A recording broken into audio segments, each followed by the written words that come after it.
Too late. And I think we're live.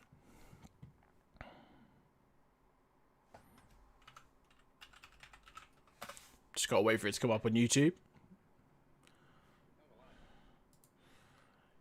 Yay! Oh god, I'll turn that off.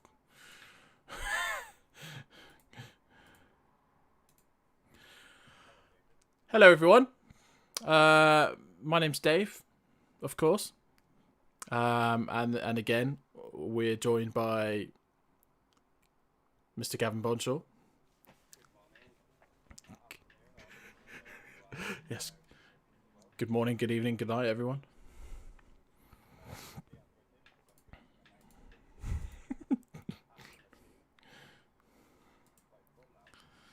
Well, that's good.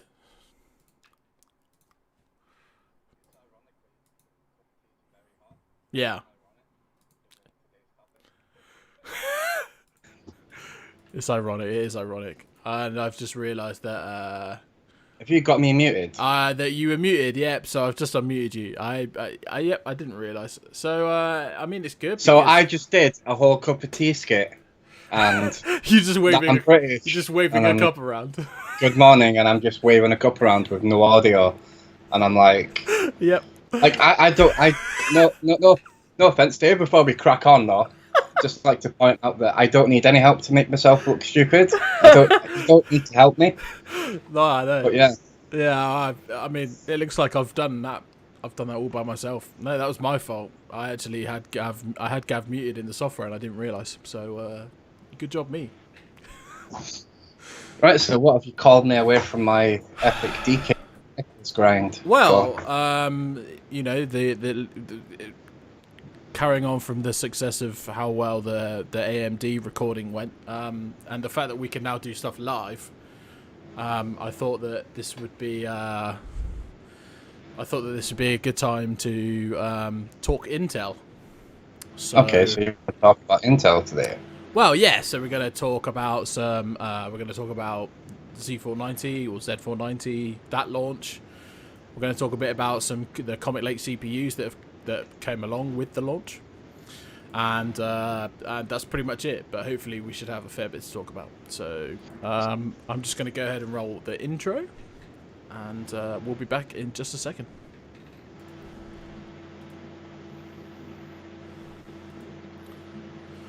And the intro doesn't work. Intro's just kind of stuck, mate. What have you done? Oh, this is going well. Maybe skip the intro. Yeah, anyway, we're back. The intro is completely not working. Is there anything at your side that does work? Do you need me to come fix something up for you? The annoying thing is that, like, I literally tested that like 5 minutes ago and it was working fine. So, you know, these things happen when you go live. Oh dear. Yes. So, Intel, 10th generation, Comet Lake. I take it that's what you want me to talk about. Yes, please. Okay, so Intel released... I need you to fill me in. Okay, you want me to fill you in there? Yeah, okay. yeah. That's a bit blue for this time of day. But yeah, so Intel launched its Comet Lake series, 10th generation Comet Lake series back in May. I would say long anticipated, but people knew they were coming, but they didn't kind of know what to expect, given that it's still based on Skylake. So there's a lot of furor going around on the internet, especially places like Reddit, online communities and stuff, how they've just rehashed the CPUs. But one thing they've done with the i9-10900K is they've added an extra 2 cores. Now, I'm going to jump straight in to the big caveat. I'll start with the big caveat, and then I'll go on to... we'll bounce things off. But Intel have essentially just taken pretty much the same die. Yeah, and they've added some pluses to the end of it. Yeah, I mean, it's still based on Intel's 14 nanometer architecture. Yeah. Manufacturing process, should I say. So it's Comet Lake architecture. Still a 14 nanometer manufacturing process. What they've done is they've just taken the 9th gen and they've added 2 cores and put it on the 10th gen. Now, what they've done, they've not really worked a lot on efficiency. So things like power efficiency and thermal, like obviously extra power means more heat. They've done a couple of nifty things as well to the CPUs itself, which is interesting. They've got a slightly different like die of IHS. What is the term that they've used? They've used what they call thin die solder, which is they've gone back to a solder material between the die and the IHS. So essentially, previous generations they've used TIM, like a standard thermal interface material, TIM, or thermal paste. And it's generally quite cheap what they use because they're obviously mass manufacturing CPUs. They're not going to use expensive stuff, and sometimes it can be inconsistent. So sometimes you get very hot running chips, and from the same batch you get some like cooler running chips. Solder itself is a better thermal conductor than TIM because it's essentially metal solder. One thing what they've done is they've taken the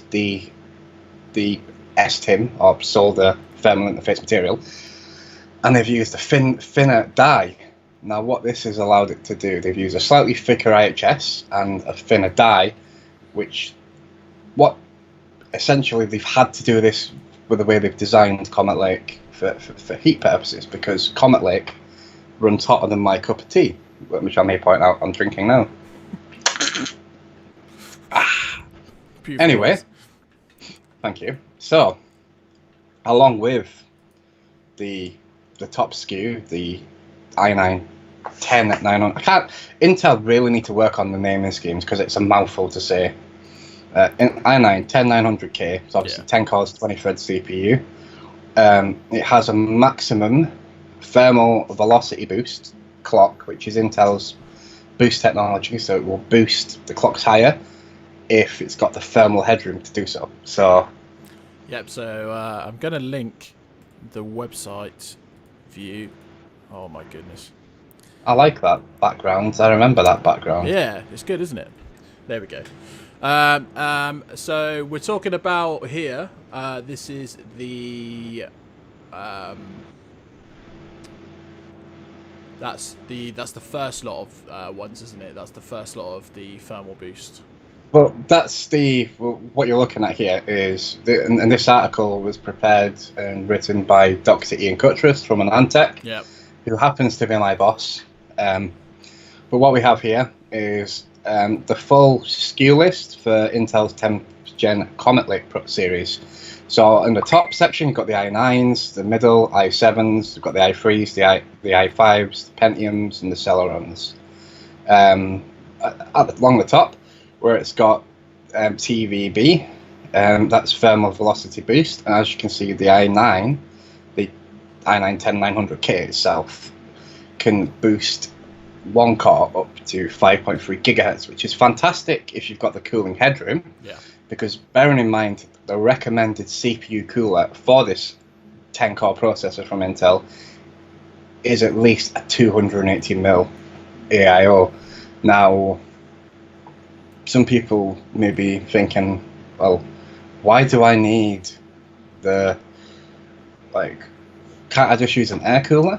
Well, yeah, you can use an air cooler, but you've got to remember to get the actual benefits of this CPU and the technology inside it with thermal velocity boost, you have to have adequate cooling, because if you've got no cooling headroom, it can't boost. So, I mean, similar to like if you look at NVIDIA's technology, the better your cooler generally on the 1000 series, you could get it would boost higher. If it's got more headroom, it will boost higher. It's a similar sort of thing with Comet Lake. Now there is a lot of SKUs to go through, but the main three are generally the i9 10900K, which is the 10 core, the most expensive one as well. Then you've got the i7 10700K, which is an 8 core. It's essentially a rebadged 9900K, Yeah. but obviously it's been refined to like the other Coffee Lake CPUs, and you've got the i5 10600K, which is hex core, so 6 core, 12 threads, and that retails for about $262. Depending on region, it really varies. And the aim with Intel, obviously they've taken a bit of a hammering with Ryzen, AMD, which we discussed last time. So Intel have tried to close the gap. They've brought the pricing down compared to the 9th gen for the same kind of from the same kind of chip in the product stack. So like the 9900K was like the top CPU. The 10900K is about the same price, if not slightly cheaper than what the 9900K came out at. So Intel have been quite aggressive in this, but it doesn't go without caveats. It's okay having all of the like the 5.3 gigahertz, the clock speed, the extra performance, but you run into power efficiency issues, you run into heat issues, and there's so many different technologies with Comet Lake. So you've got things like all-core turbo, which is what the processor should run at all cores during a specific time frame. So like tau, they call it tau. Yeah. So like they'll have like a tau boost. So on the 10900K, the tau is 56 seconds. The TDP of the chip is 125 watts, and the PL2, which is the power limit plane, is 250 watts. So it can run up. So essentially, you need the cooler to keep it cool. Yeah, so you need it to provide. So, like in layman's terms, you need it to provide 250 watts of cooling for that 53 seconds. Basically, which is where a lot of which is where it's taking a bit of heat in, pun intended, in terms of cooler's ability to keep it cool for that 53 seconds, and then obviously once that's passed, and then it will go down, it will clock itself down to what does it go down to? 4.9. Yeah, but one thing you need to understand what I'm saying about the cooling issue. Yeah. So if you look at if you take a top air cooler, like a Noctua D15. Yeah. I believe the thermal, it's up to 220 watts. Okay. That's the cooling capabilities of a D15. Yeah. 220 watt TDP max. Now, when you've got a CPU that's pulling a PL2 of 250 watts for 56 seconds, you're going over that threshold, therefore you're going to run into cooling issues. So that's why Intel do recommend a 2800 millimeter AIO for that specific chip. It's a 240 mil AIO for the i7, which I have actually running in a system just behind me here, which I'm running my actual rig off it at the moment because I've got some testing to do this weekend for got quite a few motherboard reviews to push out. Mm-hmm. But yeah, I mean, the caveat is generally the heat. The pricing is absolutely fine. For once, Intel have got a good scope on pricing, good grasp on desktop pricing. I agree. It's just they've had to do that though, haven't they? They've been forced because they're getting, and whilst we could talk market shares all day, they are kind of getting spanked by AMD at the moment. That's a fair comment to make.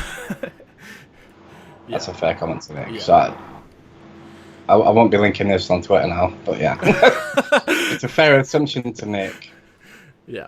So well, I mean, they've kind of had their hand forced, but at the same time, it's kind of what they needed to do to make people even still consider buying a 10900K, which is, and it's still a good chunk of change. But then that's what AMD's expecting to pay for their equivalent CPU. So yeah, and one thing Intel don't do, and they're notorious for, they don't do price drops. No.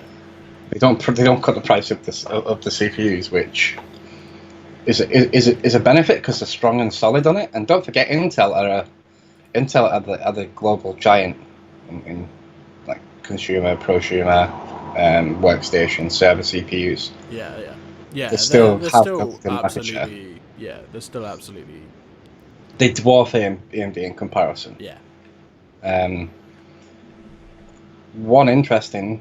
I mean, we haven't touched on Z490. Z490 is the chipset, socket LGA 1200, which is what Comet Lake requires to use. That's it. I mean, there's a lot of Z490 boards out. You've got H470, B460, you know, 400 series motherboards will support Comet Lake.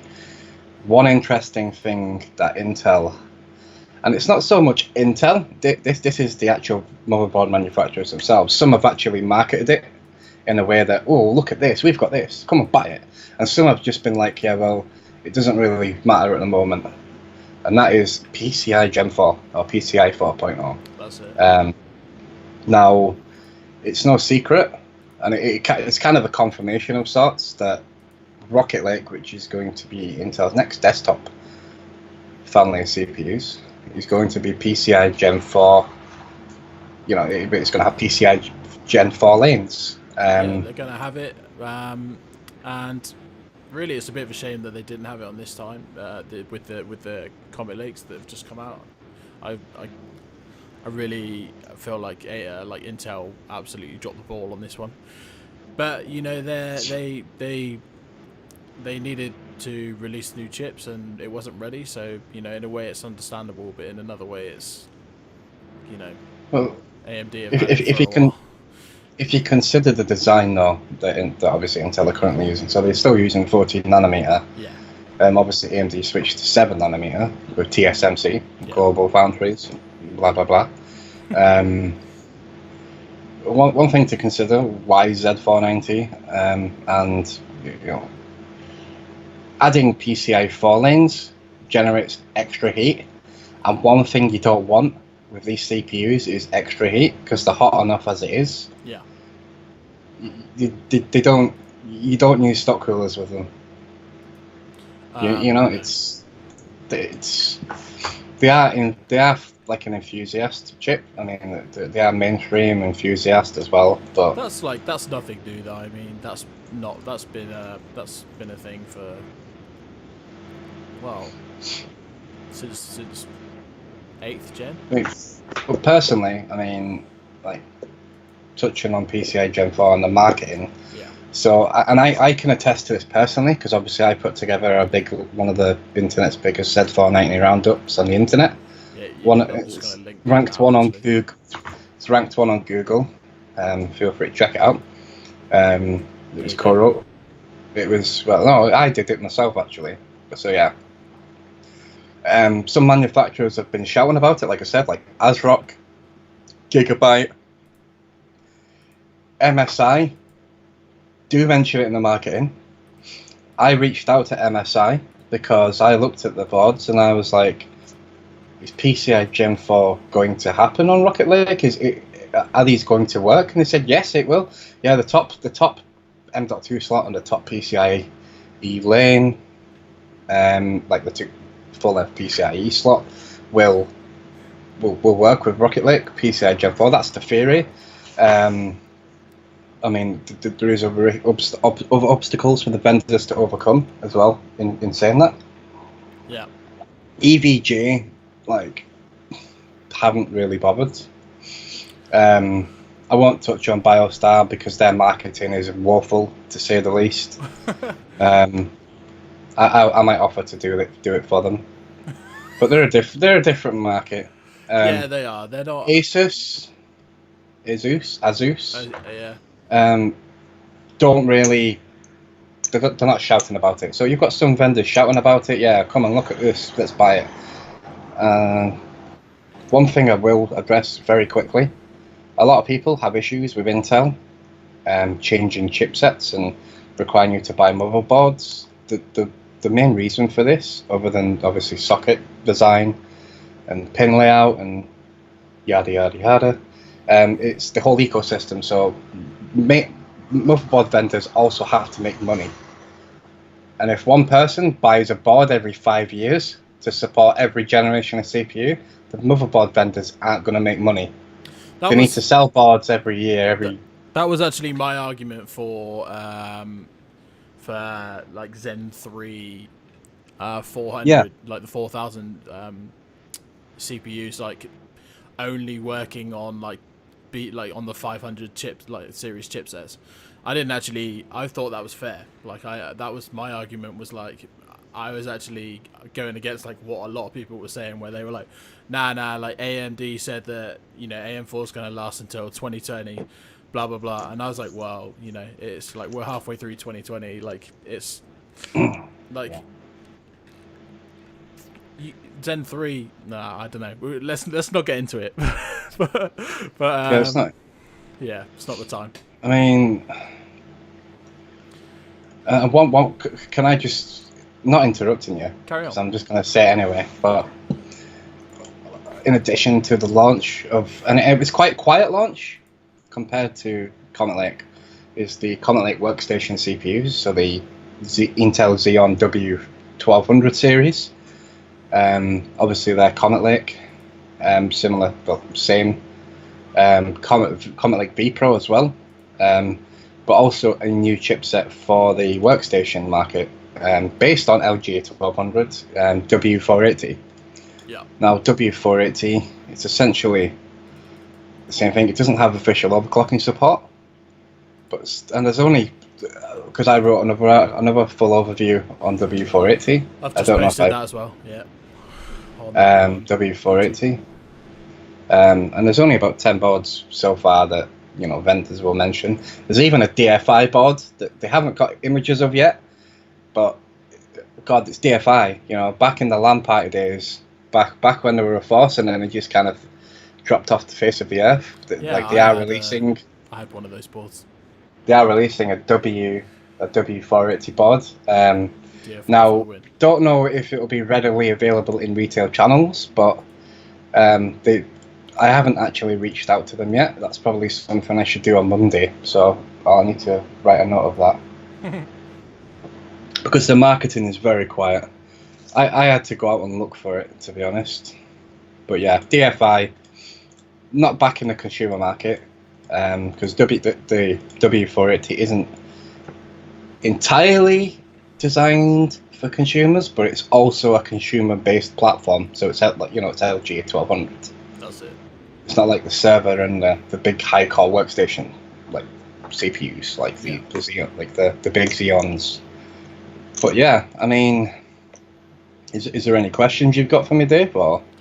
Well, so I just wanted to go back and touch on the VRM stuff. This is just some bits I've got in the notes. Going back to fans, for example, ASRock and MSI both include fans on their high-end Z490 models. Gigabyte don't, but they have heat-sinks with a lot of fins. You mean like this? Yes, exactly like that. So this is a Z490 Tai Chi. This wasn't pre-planned. I just have that many motherboards lying around it. I can just pick one up. Yeah, that worked out really well. But it has VRM. Yep. So they're definitely putting them on their high end ones. Gigabyte don't. Funnily enough, they haven't at all. But they do have lots of fins on their heatsinks. VRMs, especially on the Gigabyte ones, you know, they can go up to 16 phases with 90 amps, so that's a lot. Asus also have chunkier fins, but they have a model with water-cooled VRMs, so that's just the formula. Yeah. So I actually have the. I mean, I'm actually using the board right now in this system, and the Asus it's the ROG Maximus 12 Hero Wi-Fi. Asus actually supply a cooling fan bracket and a little mini cooling fan. If you want to add a fan to the VRM, you can do. I mean, I figured that they would do that because, like, I can see people buying that board and not immediately, you know, adding water cooling to it. VRM water cooling's pointless, mate. Yeah. It genuinely is. To be honest, in my opinion, all it really does is heat the water up more. Yeah. So it's a little bit harder to cool the CPU because I mean you're going through like thermodynamics and like how heat dissipation works, especially in a water cooling loop. Yeah. It's not just as simple as popping a little block on and putting a little radiator in and putting a bit of water in it and just letting it go. You've got to equate things like pump flow, like head pressure, like the VRM coolers as well. Like they've got such a small channel, so it will provide a little bit of cooling for the VRMs, but the best way to run a cool VRM is by a motherboard that has a very, very efficient design. So Gigabyte on the X570 Ryzen, X570 Extreme board, actually had cooler VRMs than the X570 Aqua, which is water cooled on the VRMs. And we're talking 10 degrees difference. So it doesn't make much difference. It's a very... Because the whole market at the moment, the Reddit, the online community is like, oh my god, let's get some VRM cooling because VRMs are the most important thing on the motherboard, you know what I mean? And it's just like, no, it's not. The most important thing when you're buying a motherboard is, has it got a feature set that you want to utilize? Is it affordable? Can you buy it? Is the features affordable? Yeah. Is it reliable? The firmware is very important on a board because a crap firmware is basically a crap board. Yeah, I completely agree. But yeah, I mean, that's my take on it. You don't really... Water-cooled VRMs are such a, in my opinion, and this is me making a bold statement, they're such a fad. I mean... No, I agree. A very efficient power delivery with a good VRM heatsink will outperform a medium efficiency power delivery, like something that's just slapped together with good parts and not really focused on a design that just put the core count on and Sure. all the big phases and stuff. So, like, going back to, let's grab that Tai Chi board that you just picked up a second ago. Like, does it? Like, question number one is, does it need the fans? Let me just get my results up actually. So I've got my thermal. You can't see them. You're not seeing them. It's my graph. Yes.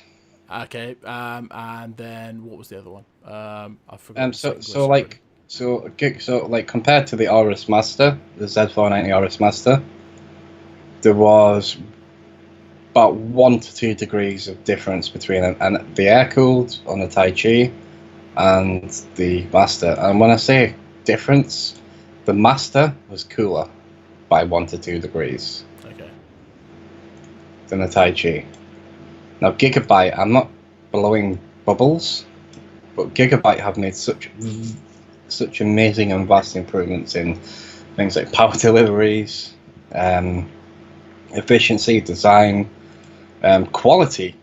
Like the Z97, Z170 days, Gigabyte were bust on them. That was probably the worst period of Gigabyte I've personally experienced, and it's a bold claim, but I've got a cup of tea, so I'm feeling big. So take a Gigabyte, sip of that, calm down a little bit. Well, I know we're talking Intel, but I'm just plugging AnandTech. Yeah. But I released the best AMD motherboards July edition. 3 out of the 4 picks were Gigabyte.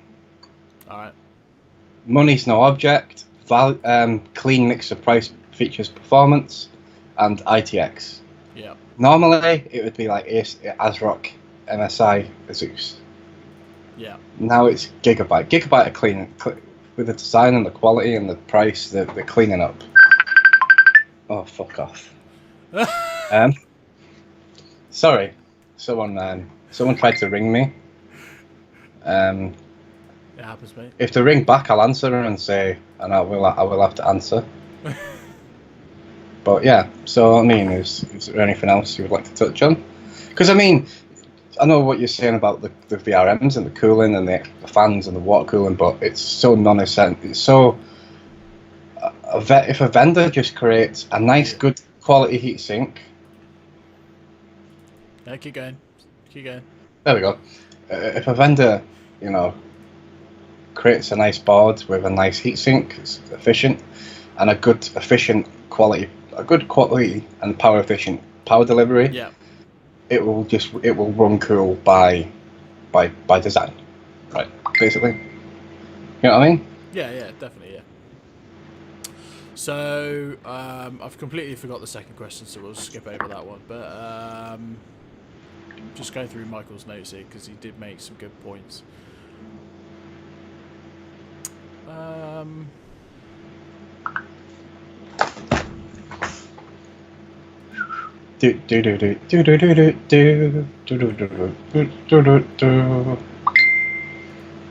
did you think of MSI burying the fans inside the IO area, so it's like hidden under the shroud? No, to be honest, it's a little. It's not very conventional. I'll say that. Yeah. I mean, I don't think MSI's boards need them. I think it's just a marketing plug to say, look at us. We've been slammed so much for having poor quality VRM temperatures on some of our boards, and we are making strides and improvements to rectify this. Sure. But the design on most of the MSI boards looks good from what I can see. So it comes back to what I just said a minute ago. Have a good quality cooling heatsink, have a power efficient and well built and well designed power delivery, and by default it will run nice and cool. I agree. Simple. If you use cheap shit, you'll get shit temperatures. That's it. It's mind my language, but it's just a fact. You know what I mean? Yes. All right. Well, I think that covers. VRMs and stuff like that pretty well. Going back to, we're just going to quickly touch back on PCIe 4.0. Okay. Says many Z490 and H470 motherboards are future-proof for PCIe 4.0, which means that they have the clock generators, slots, switches, redrivers. And obviously, there's a good chance, like you said earlier, that Intel are going to release like another chipset for Rocket Lake. Do you think they'll support? Carry on. Do you think they'll support? Carry on. Do you think they'll support Rocket Lake in Z490? No. You don't think that'll happen? Yes. Yeah. They will, but it'll only have limited support. So, like Ryzen 3000's PCI 4 is on the CPU. Yeah. Obviously, X570 has it in the chipset too. B550 has got PCI 3 in the chipset. Yes. So you can only and you can only use the top slot or via verification, yeah. And usually the top PCIe. Yes, that makes it an 8X, 8X. But like really what I was touching on here was the fact that basically, like, a lot of the motherboard manufacturers have implemented PCI 4.0 into their motherboards, and I think they did that because, well, I mean, it's pretty obvious that they did that because Intel didn't tell them that Comet Lake was not going to have PCI 4.0. But these same vendors, when Rocket Lake does come out, will be pushing new boards on you. So yeah, that's true. Absolutely. Go figure. You're not gonna. The essential point to remember here is it's not. You're getting a little support. Yeah. But you're not getting full support. Yeah. So they're not fully PCI 4. It's just a slot, AM.2 slot.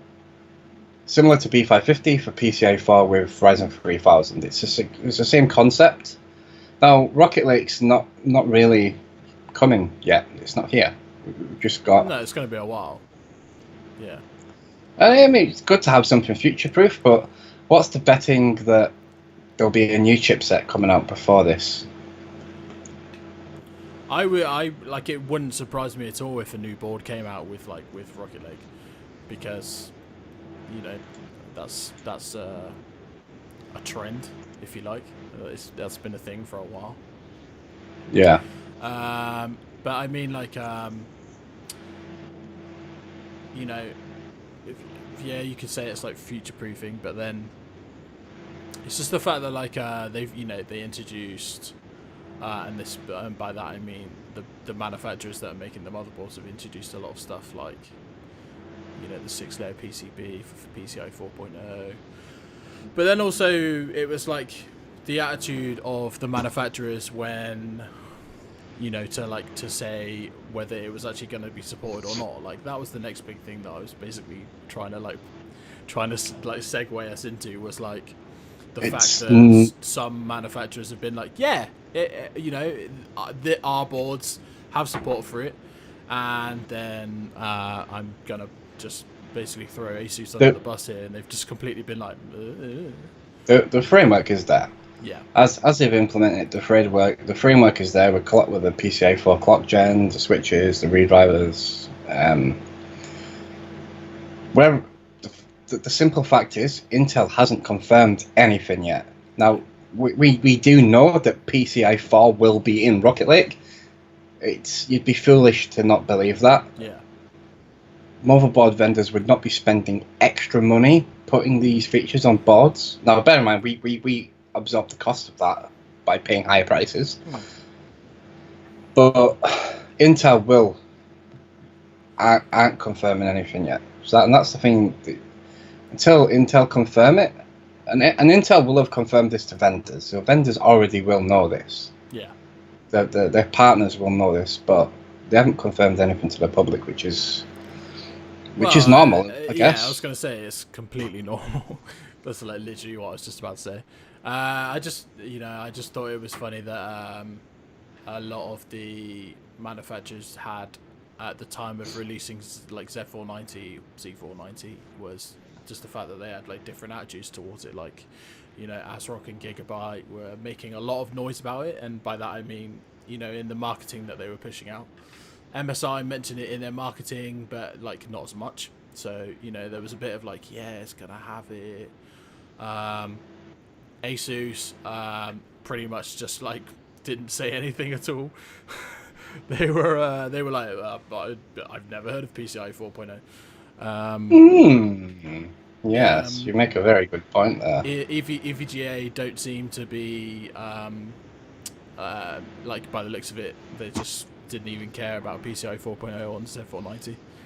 No, and I end of the day, I don't care about it either.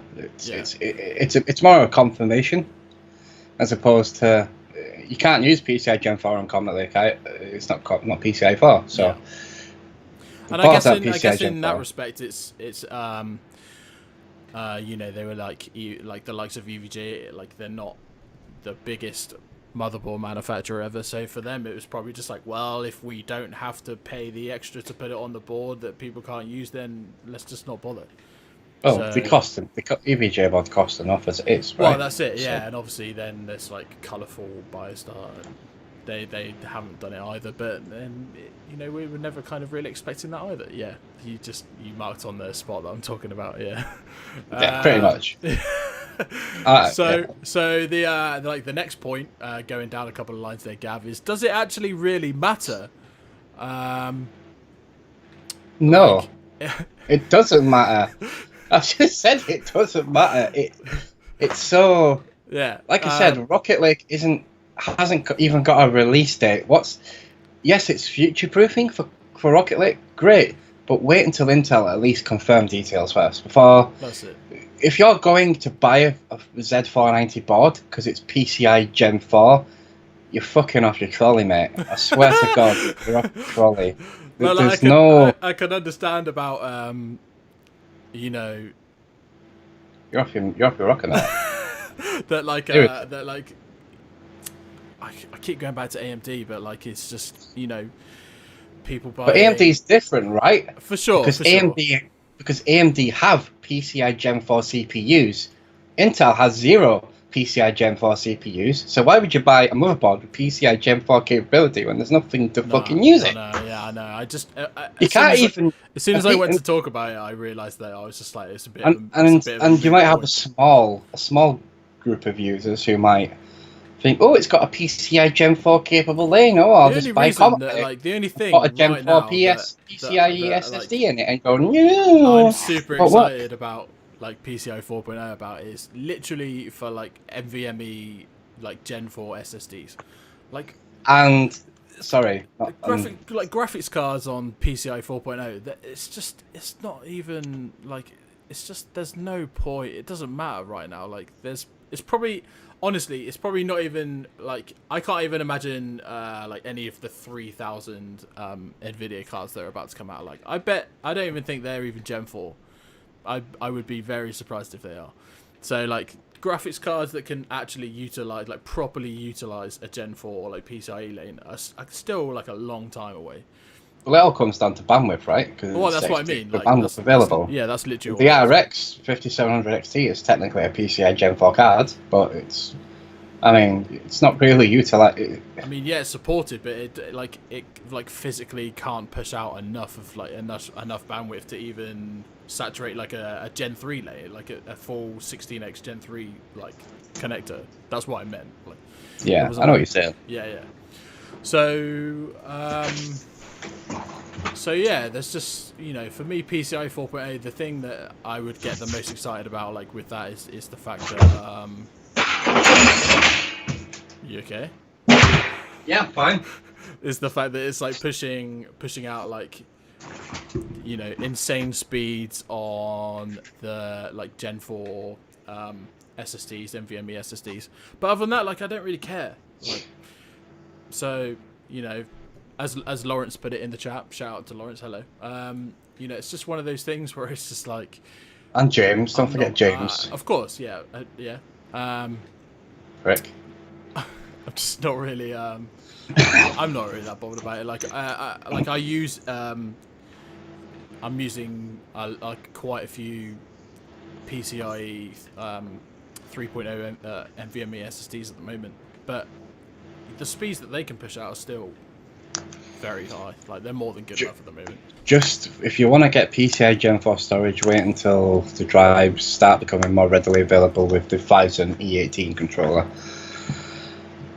Because the E16 was just a rebrand of a 13 with PCI Gen 4, as opposed to they just basically swapped the lanes over, whereas the E18 is properly a Gen 4 design.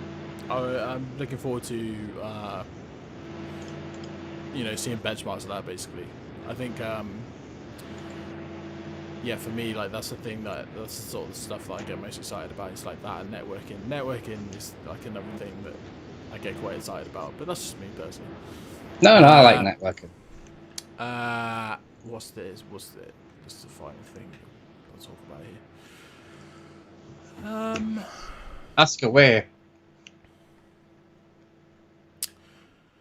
It looks like many high-end boards on Z490 are moving towards an 8x, 4x, 4x PCIe lane split. Sorry, with 8 for the GPU and 4 for one or more M.2 slots. Now, this is most definitely like not just like Z490 related, but there's been a definite shift in the way that manufacturers are adding like NVMe support to like their motherboards, and by that I mean basically like more than the fact that you can put more than 2 like 4x PCIe SSDs like on a motherboard now. Yeah, I know what you're saying. I know what you mean. I mean, it's pretty standard when you talk about the times 8 times 8 times 4. Yeah. Obviously, you that's if you've got 2 cards in the top 2 slots, right? It's times 16 times 0 times 4 if you've got 3 lanes, if you've only got 1 GPU. Yeah. So, and obviously the 16 and the 8x8 come from the CPU. Which and is the essentially times like 4 chipset. bifurcation, which is something we spoke about. Bifurcation. Yeah, you're correct. Yeah. I mean, it's not a big thing really. It's just No, it's not. It's not. it is what it is. It is what it is. That's it. So that pretty much wraps it up. I've got a question for you, Dave. You do, do you? Yeah, I do. Go ahead. Do you think Intel's Comet Lake and Z490 launch has been a success, or not? I mean, what's your take on it? Tough question. So you've answered the question there already. Has it been a success? Really? No, not really. I wouldn't say it's a success. It's more of an answer to AMD. Basically, I feel like, especially with B550 coming out at the same time, Intel just needed to put out something to go, oh hey, Zen 2 came out. Here's our answer to Zen 2. So I kind of feel like they're a generation behind still, and that's like way before you even start talking about like manufacturing nodes and all that stuff. So not really. I kind of feel like they pushed out something to get people talking about Intel again, like, and that was literally it. Yeah, I mean, on the concept, great. I mean, I think the delivery was done well. It was executed quite well, in my opinion. Yeah, it was. Pricing, you're looking at pricing and stuff. It's just the power consumption and the heat issues that to me that makes it a little bit of a pricing like was good, but it needed to be to stay. Don't forget to stay competitive, because at the end of the day, they're trading blows. They're trading blows in like clock speeds and IPCs, but they're not even competing in like core counts anymore. Like they're a bit behind with that. I'm gonna make my last statement and comment. Okay, go on then. Right, and this kind of sums it both up, Sure. right? So when you buy a 10900K, you've got to factor in that you need 280mm AIO or a very good CPU cooler to get the benefits, to get the most out of it. You won't buy a Nissan Micra and put bloody Pirelli run flats on it, would you? Nah, well, probably and not. alloy wheels. You probably wouldn't. If you were an idiot, you would, but yeah, not unless I'm gonna take it to the racetrack. You can buy a Ryzen, like a Ryzen 7 3700X, and use a stock cooler, and it will perform well. And that's included in the price, right? Yeah. So you've got to factor the extra cost in for the Intel CPUs, unless you've already got a good cooler and you're just doing a straight upgrade. But if you're building a new system, you've got to factor in an extra 150 to 200 quid for a good quality air cooler, not an air cooler, a good quality all-in-one, to get the benefit from it. And that is where I think it's a bit crap on Intel's part. It's nothing new though, is it? Like I say, the 8700Ks, the 9900Ks, like you had to buy a cooler to go with it. Now, admittedly, you didn't have to buy a cooler that costs £150/dollars, but that's been something for, I would say, the last 2 generations that you have had to like factor in. Like, for example, like really to get like any sort of overclock, that's not entirely fair, but to get like a consistent overclock where you're gonna run you're gonna put out like a lot of heat constantly. So let's just say like you are in video production for a living, and you're gonna be rendering lots of videos and generating lots of heat, and this is the same with any AMD chip that's come out in the last 3-4 years, I'd say. You still need to go aftermarket cooling. Now, it's not as expensive, admittedly. Like, you could slap a Hyper 212 on, overclock a 3600, say for example, and that's a Ryzen 5 3600 to like 4 gigahertz, and you would just be like, yeah, that's good enough. Like, well done. Yeah, well, you could do that, and that's the point I'm making. It's extra cost. that extra 150 quid could be spent on upgrading your graphics card or your storage, or going from 16 to 32 gig of RAM and memory. So, I mean, and at the end of the day, are you going to notice the performance, like for face value? Is there that much difference between the two, where you can say, well, I have to spend an extra 150 quid here? Not in my opinion. This is just my opinion, obviously. Yeah, but no, I wouldn't. The only reason I would buy an Intel CPU is because I play World of Warcraft, and the higher Blizzard is so crap at optimizing cores for World of Warcraft that it'll the faster cores will perform better. No, I agree, and you know, I'm streaming again, thank God. Twitch.tv/AnandTech's. No, I'm joking. It's like one of those. It's where was I going with that? I've completely put myself off. What did you say? Remind me. Which part? Cores. That was it. Thank you. You need like, I don't know. It's 6 cores, 12 threads minimum, but easily. Let's just take a game that I play randomly now, like Warzone. I was playing Warzone today, literally an hour ago, and I was streaming it literally an hour ago. And it batters, it still batters an 8-core CPU, so maybe Dave needs a cup of tea. Yeah, that's it. Sorry. Gav's getting excited for the moe. It's not moe, it's actually champagne, mate. Don't be a dick. Sorry. I've got a champagne chiller down there. Yeah, so I'm getting on the champagne. He's almost a gold fennec. Yeah, Gav's celebrating. Dave's going to go play more Call of Duty. And I think that probably wraps up the stream. We've been talking for nearly an hour, so... I knew we'd get nearly an hour or so out of this content. Yeah, I was surprised. To be honest, I was aiming for half hour, 45 minutes, but I've just checked, and we've been live for almost an hour. So probably explains why I'm losing my head a little bit. But yeah, good time to wrap it up. We'll be back soon. Stay tuned on the Play3r YouTube channel. I've got to review a couple of TP-Link products coming up. I have. The first review is going to be, and this is Wi-Fi 6. This is the stuff that gets me very excited. It's going to be the AX11000. So that's coming first, followed by the AX50, and this will be a good one. So stay tuned for those on the Play3r website. There'll be some stuff here on the YouTube channel as well. Finally, thank you again, Mr. Gav Bon, for coming on and talking with me. You're very welcome, anytime. It's always a pleasure, Dave. You know I love you. Show us the 3080 Ti, Dave. I wish. Wait, which one do you want me to show you?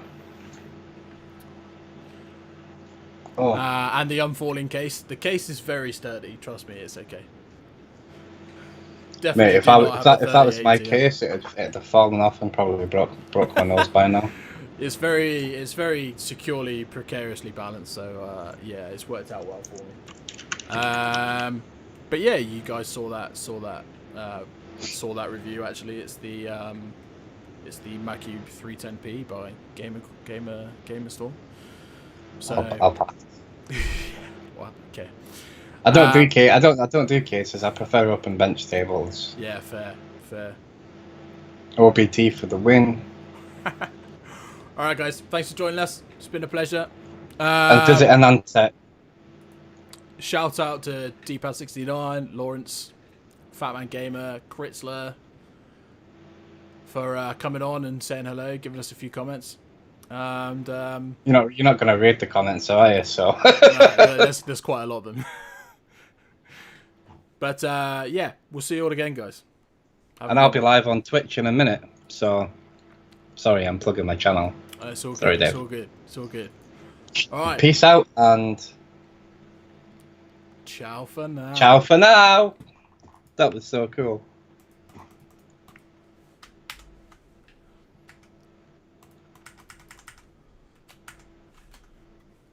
Are we still live? Yeah, we are. Oh,